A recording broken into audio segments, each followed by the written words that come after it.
जय माता दी भक्तों।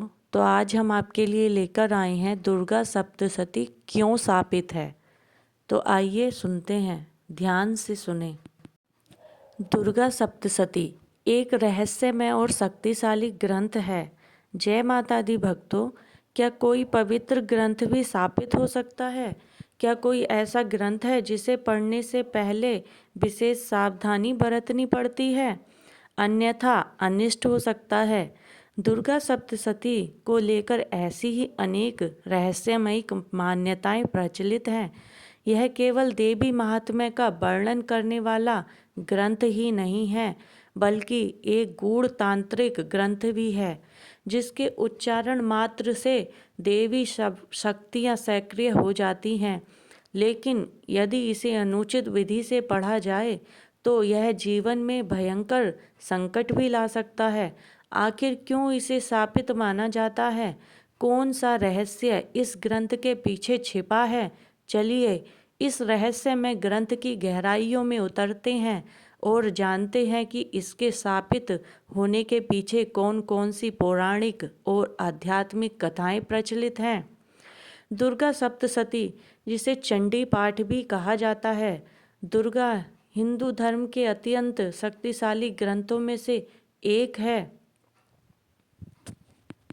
यह देवी महात्म्य का वर्णन करता है और इसमें माँ दुर्गा की स्तुति, उनकी महिमा और उनके द्वारा दैत्यों के संहार की कथाएं सम्मिलित हैं। यह ग्रंथ विशेष रूप से नवरात्रि के दौरान पढ़ा जाता है और इसका पाठ करने से भक्त को अपार शक्ति, समृद्धि और आध्यात्मिक उन्नति प्राप्त होती है। हालांकि यह मान्यता है कि दुर्गा सप्तशती शापित ग्रंथ है, यानी यदि इसे गलत तरीके से पढ़ा जाए तो इसके नकारात्मक प्रभाव हो सकते हैं। इसे शापित कहे जाने के पीछे कई पौराणिक और आध्यात्मिक कारण बताए जाते हैं। आइए इन्हें विस्तार से समझते हैं। ऋषि मेधा का शाप। एक कथा के अनुसार दुर्गा सप्तशती की रचना महर्षि मेधा ने की थी, जिन्होंने इसे अत्यंत गूढ़ और रहस्यमय ग्रंथ के रूप में संरचित किया।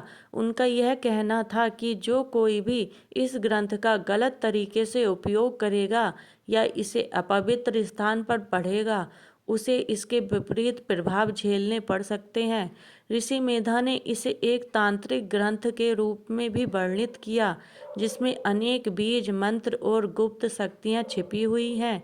यदि कोई साधक बिना तैयारी, बिना गुरु दीक्षा या बिना उचित विधि के इस ग्रंथ का पाठ करता है तो उसे अनिष्टकारी परिणाम भुगतने पड़ सकते हैं। शिवजी द्वारा शापित। एक अन्य मान्यता के अनुसार भगवान शिव ने स्वयं इस ग्रंथ को एक विशेष नियमों के साथ पढ़ने का आदेश दिया था। जब कुछ असुरों ने इस ग्रंथ का उपयोग अपनी शक्ति बढ़ाने के लिए किया तो भगवान शिव ने इसे एक विशिष्ट विधि के साथ पढ़ने का शाप दिया।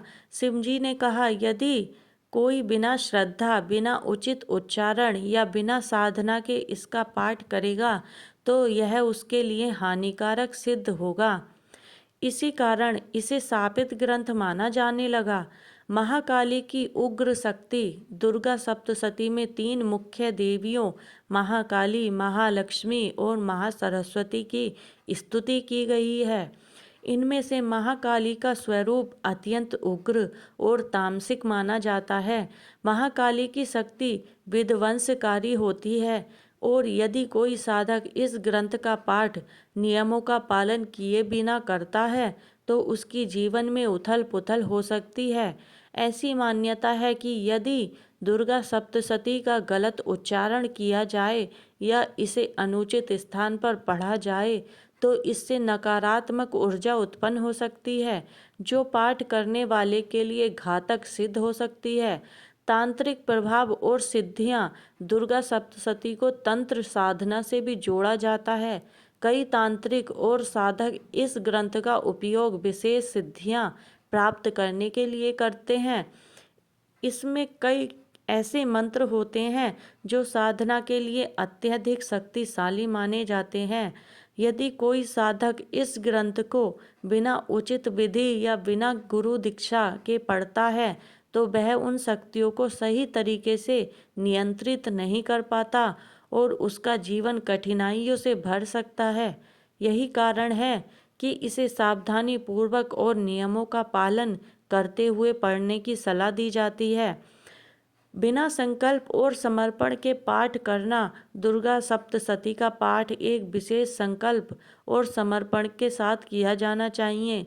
यदि इसे अनादर या लापरवाही से पढ़ा जाए तो इसका प्रभाव उल्टा भी हो सकता है।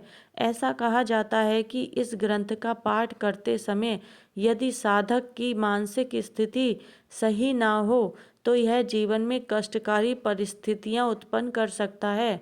भक्तों, आप जानते हैं इसके दुष्प्रभावों से बचने के उपाय क्या हैं? अगर कोई दुर्गा सप्तशती का पाठ करना चाहता है तो उसे निम्नलिखित बातों का ध्यान रखना चाहिए। गुरु दीक्षा ले। यदि संभव हो तो किसी योग्य गुरु से इस ग्रंथ के पाठ की विधि सीखे। शुद्धता बनाए रखे। पाठ करने से पहले स्वयं को मानसिक और शारीरिक रूप से शुद्ध करें। विशेष तिथियों पर करें पाठ। नवरात्रि, पूर्णिमा, अमावस्या और अन्य शुभ दिनों में इसका पाठ करना लाभकारी होता है। नियमित रूप से करें पाठ। यदि एक बार पाठ शुरू किया है तो उसे संपूर्ण करें, अधूरा ना छोड़ें। अंत में क्षमा याचना करें। पाठ समाप्त होने के बाद देवी से प्रार्थना करें कि यदि कोई त्रुटि हुई हो तो उसे क्षमा करें। भक्तों, दुर्गा सप्तशती एक अत्यंत शक्तिशाली और दिव्य ग्रंथ है जिसे सही विधि से पढ़ने पर साधक को अद्भुत लाभ मिलते हैं। लेकिन यदि इसे नियमों का उल्लंघन करके पढ़ा जाए तो इसके नकारात्मक प्रभाव भी हो सकते हैं। यही कारण है कि इसे शापित ग्रंथ कहा जाता है। वास्तव में यह ग्रंथ शापित नहीं बल्कि संवेदनशील और ऊर्जावान है, जिसके अनुचित प्रयोग से हानिकारक परिणाम हो सकते हैं। अतः इसे पढ़ने से पहले उचित नियमों और विधियों का पालन अवश्य करना चाहिए। प्रेम से बोलो जय माता दी। ऐसे ही और भी रोचक और आध्यात्मिक वीडियो के लिए चैनल को सब्सक्राइब कर लें। फिर मिलते हैं एक और दिलचस्प वीडियो के साथ। तो आपको कैसी लगी ये हमारी जानकारी प्लीज़ कमेंट करके ज़रूर बताएं। वीडियो पसंद आया हो तो लाइक करें और अपने दोस्तों के साथ शेयर करें। कमेंट बॉक्स में जय माता दी लिखना ना भूलें। जय माता दी, जय माता दी।